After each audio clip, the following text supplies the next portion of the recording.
ပေဘလူလေးရန်ကုန်လိုင်စင်အစင်က2029အထိတန်းအတင်နဲ့ရင်းစစ်ပြီး9000ချလန်နဲ့အားလုံးအစုံအနောက်ဘုံမူရင်းကားလေးဒါလေးဒါမင်္ဂလာဖြစ်သွားတာဒီကျွတ်ချင်းမျိုးစပြအားလုံးပဲဒီတယောက်ချင်းကြားတဲ့စီတိုင်းကိုကျေးဇူးရမ်းတင်ပါတယ်ဒါလေးကတော့မင်္ဂလာဖြစ်သွားပြီစိုးအောင်ပါ660ဖေဘလူစာရမ်းတာတယ်ဒါလေး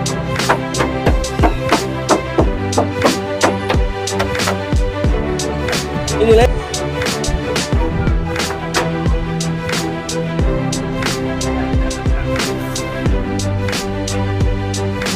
မိုးကိုင်းတွေဒီကလည်းအားလုံးအဆုံးပါတယ်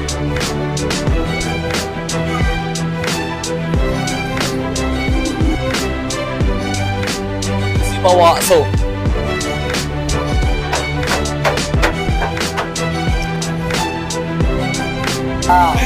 ဟုတ်တယ်တော့စစ်ဆိုင်ပြောင်းဒီကကမှအေးပါတိုင်းအဲ့ဒါကအားမဟုတ်တာလေးကိုမစစ်ရဲအဲ့မစစ်တဲ့တန်းနာရောနောက်တော့အများကြီးဒီမှာတိုင်းနေရတော့တော့ရှောက်ကြည့်ဘူးလေဒါယောဂန်ပြောတာအောက်ဘက်ကိုဒီလိုထိုင်ကြည့်လိုက်တာတော့အောက်ကိုလာကြည့်ဘက်ကိုတော့ဒီကြည့်ဒီကားဒီဘာကောင်းလဲပြောတော့ဒီပေါ့ဒီဘောမှာဆွဲနေနေရမယ်အဲ့တော့340 360လို့ပြောပြဒီအောက်မှာဟိုဆွဲမှာ6နေရဆိုတော့ကျန်တဲ့အောင်တက်ချင်ဘောဆွဲတဲ့လူတွေဘာလို့တော့ဒီအဲ့လိုအားလုံးပါဒီဟိုဟာရမန်းလို့ပို့ရတယ်မလို့ပို့ရတယ်ဒီကအင်းကြီးကိုယ်တိုင်မရတော့အဲ့ဒီကောင်လေးအရင်ဦးဆုံးကဒီမီလုံးနှလုံးဗျာအဲ့မီလုံးနှလုံးအရင်လဲလိုက်ဟုတ်အဲ့ဒါဘာလားအဲ့မီလုံးနှလုံးဒီကဘာအတော့အပေါ်ကအကုန်ကောင်းတယ်ဗျာဟုတ်အဲ့ဒီအပေါ်ကဘာပဲဖြုတ်လဲလို့ရရင်လဲဒါကိုပတ်သက်ပြီးပြန်မထည့်နဲ့ဟိုဒီမှာကွဲနေတော့ကွဲကြည့်နေတယ်လက်စားမှာမကောင်းဘူးမကောင်း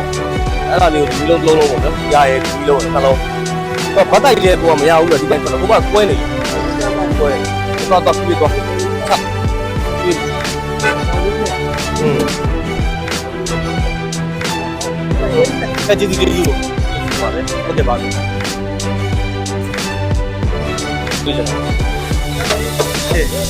ဝင်းလေလေးရအေးပါဗျာအေးပါကြီးစားပြပါကြီး